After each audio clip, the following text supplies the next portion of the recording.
Assalamu alaikum, my viewers and my students.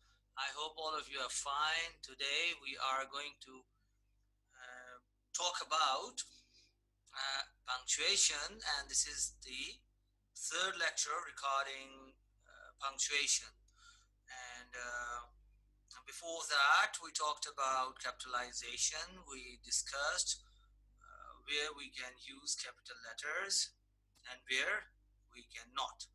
Secondly, we talked about a comma. We talked about four different kinds of comma, and briefly we learned where to use those different commas. And today we are going to talk about colon. And today my lecture will be in Urdu. I'm going to mix it. Okay.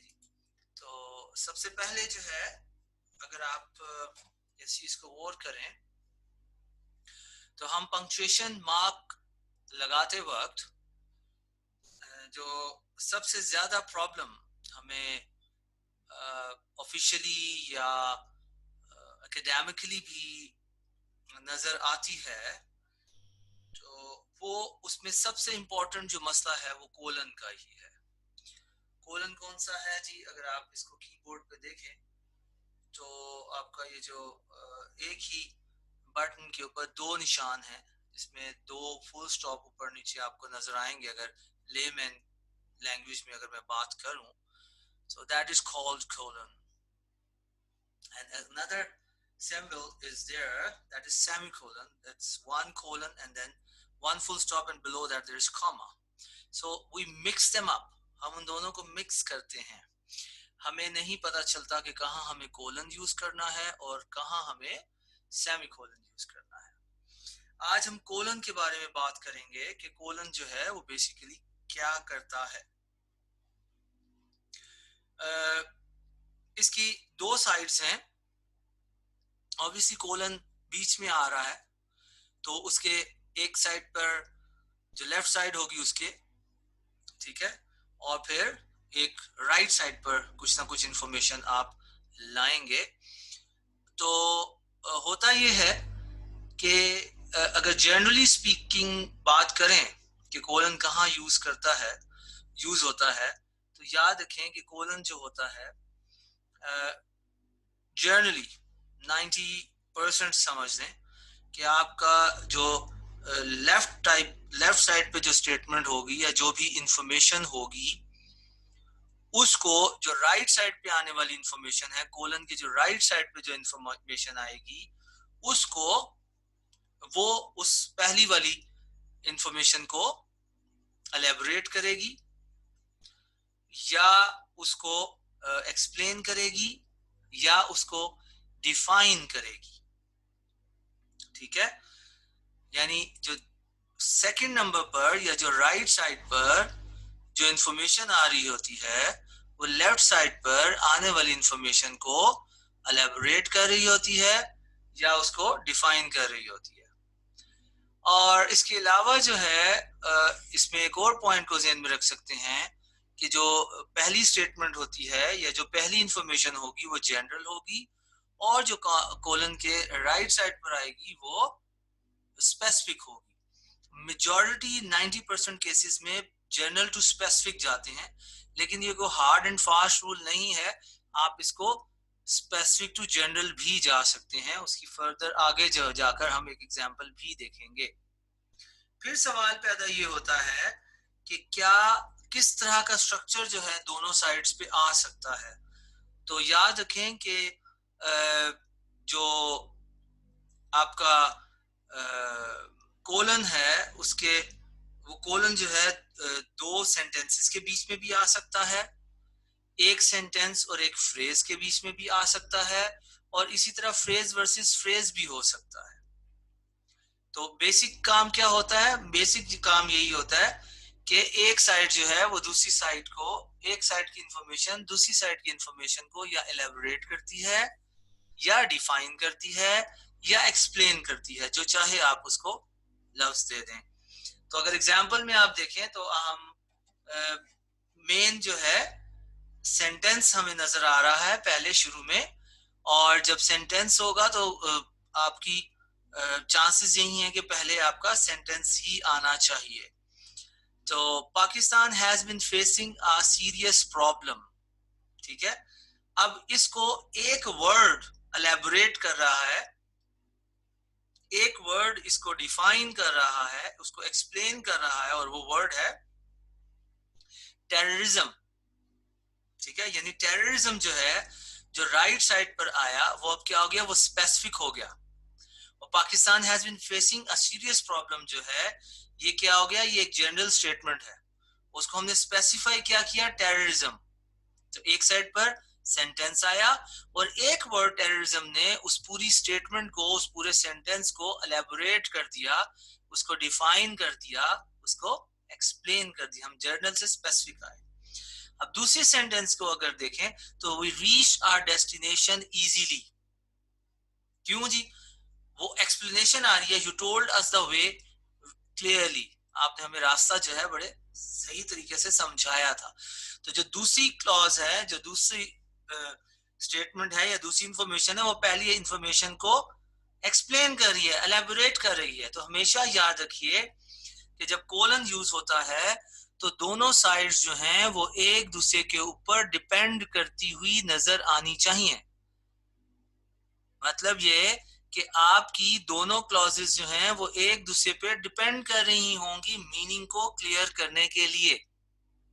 जब हम semicolon भी समझा पढ़ेंगे तो फिर and में मैं दोनों के उसके बाद जो है बताऊंगा आपको कि किस तरह से हम डिसाइड करते हैं कि कहाँ पे कोलन आएगा और कहाँ पे सेमी कोलन आएगा। अभी यहाँ पर हम सिर्फ इतना देखेंगे कि जो कोलन है वो बेसिकली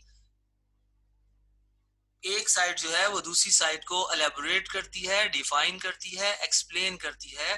कोलन जो है वो सेंटेंस और सेंटेंस के बीच में भी आ सकता है, सेंटेंस और फ्रेज के बीच में भी आ सकता है, और फ्रेज वर्सेस फ्रेज भी हो सकता है। अगली स्लाइड पे अगर हम चलते हैं तो सेकंड पॉइंट जो हमें नजर आता है वो ये है कि भाई ये लिस्ट को भी इंट्रोड्यूस कर सकता है। ये क्या करता है, ये लिस्ट को भी इंट्रोड्यूस करता है। अगर आपको याद हो, जब हमने कॉमा में लिस्टिंग कॉमा यूज किया था तो हम उसके अंदर लिस्ट को शो कर रहे थे, लेकिन वो एक ही क्लॉज के अंदर, एक ही सेंटेंस के अंदर आ रही थी। अब यहाँ पर क्या होगा कि आपका एक सेंटेंस होगा और उसके बाद कोलन के बाद जो है आप क्या करेंगे, आप लिस्ट को शो करेंगे। जैसे अगर आप एग्जांपल देखें तो वो है आई हैव 3 बेस्ट फ्रेंड्स। तो कौन से 3 बेस्ट फ्रेंड्स जी, उस्मान, काशिफ एंड शहजाद, राइट। पहले हमने जनरलाइज स्टेटमेंट दी, उसको हमने फिर दूसरी साइड पे स्पेसिफिक कर दिया। मैंने आपको शुरू में कहा था कि आप जो हैं ज्यादातर जर्नल टू स्पेसिफिक होते हैं, लेकिन बाज औकात आप स्पेसिफिक टू जर्नल भी हो सकते हैं। तो ये जो दूसरी एग्जांपल हमारे पास मौजूद है वो स्पेसिफिक टू जर्नल है। नॉर्मली हम क्या करते हैं, जनरल टू स्पेसिफिक होते हैं, लेकिन समटाइम्स जो है हम स्पेसिफिक टू जनरल भी हो सकते हैं, ठीक है। तो यहाँ पे ब्लूमफील्ड, सैपियर एंड चॉम्स्की, ये 3 नाम दिए, लिस्ट में 3 नाम आए, 3 लिंग्विस्ट के नाम हैं, उसके बाद दे आर ग्रेट लिंग्विस्ट। तो जनरलाइज बात हुई। एक और बात याद रखिए कि जो पंक्चुएशन है उसमें ब्रिटिश और अमेरिकन में थोड़ा सा डिफरेंस है। इसमें नॉर्मली जो है, जो ब्रिटिश हैं वो अगर सेंटेंस भी होगा तो कोलन के बाद भी वो स्मॉल लेटर से ही स्टार्ट करेंगे, अनलेस कि कोई प्रॉपर नाउन आ जाए, ठीक है। लेकिन अमेरिकन जो है वो कैपिटल लेटर से स्टार्ट करते हैं कोलन के बाद आने वाला सेंटेंस को। तो दूसरा यूसेज हमने पढ़ लिया। उसके बाद आगे चलते हैं, तीसरा यूसेज जो है, तीसरा यूसेज जो है, जो उसमें हम क्या करते हैं, जब हम सब टाइटल या सब टाइटल हमने कहीं मेंशन करना हो तो उसमें भी हम कोलन जो है वो यूज कर सकते हैं।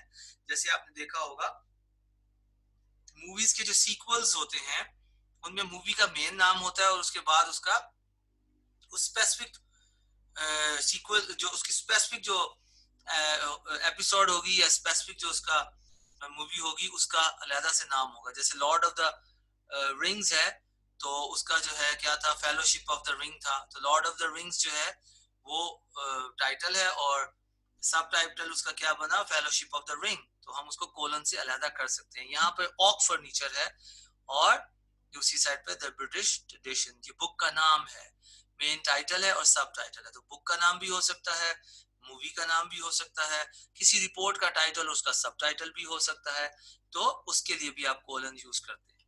ये मेन 3 यूसेज थे। अब कुछ यूजेस जो बगैर यहाँ पे लिखे हुए तो नहीं है, लेकिन मैं आपको जर्नल आपको इंफॉर्मेशन देता हूँ। जैसे आपने कुरान की आयत और सुपारा आपने मेंशन करना है, तो आप उसको कोलन से अलहदा कर सकते हैं।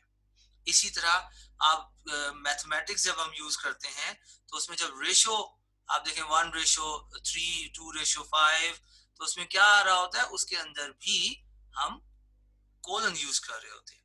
उसके अलावा जो है टाइम, अगर आप देखें, जब आप टाइम, आप घड़ी अगर देखें, अगर वो नंबर्स में टाइम शो कर रही है, तो ब्रिटिश अगर टाइम होगा तो वो फुल स्टॉप यूज हो रहा होगा। अगर अभी लेट सपोज 11:30 हुए हैं, तो 11 फुल स्टॉप 30, अगर आप ब्रिटिश इंग्लिश में टाइम लिखेंगे तो 11 फिर फुल स्टॉप लगाएंगे और 30 लिखेंगे।